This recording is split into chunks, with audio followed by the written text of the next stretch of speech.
Still ahead tonight on Time Warner Cable 8 News at 7, the work of a local artist is revived years after his death.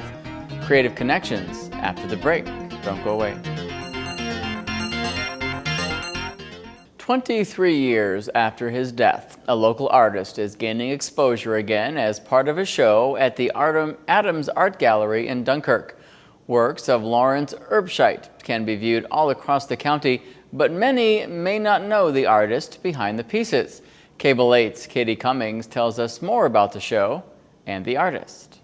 Lawrence Urbscheit moved to the Fredonia area in the 1950s after serving in the military. He grew up in Wisconsin, but quickly made the North County his new home.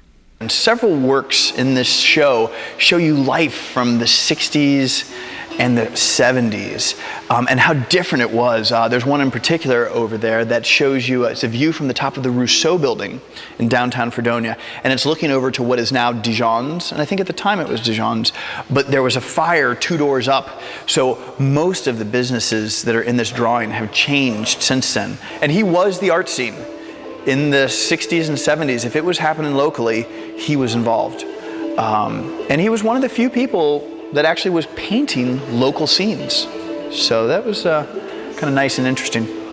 The 71 pieces of work on display illustrate Urbscheit's high skill level, such as his Goliath series that deals with war.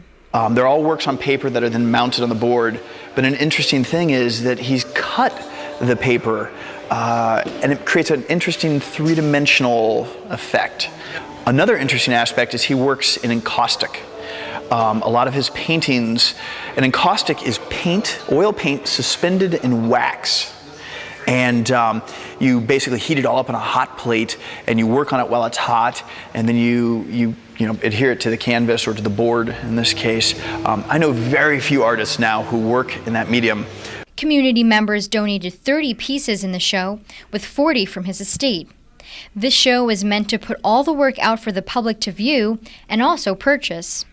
I've still got reams of sketchbooks that are quite literally falling apart. We've been going through and preserving them. And we're going to be working on a book. We're going to try and do a catalog raisonné of as many of the pieces as we can find. So the community will have an opportunity to contribute to that, but also to see the whole body. So it's really nice. And the proceeds from the sale of all the works are going to go to fund that whole project. You can check out Urbscheit's work through October 28th at the gallery, which is open Friday evenings and Saturdays. With your creative connections, I'm Katie Cummings.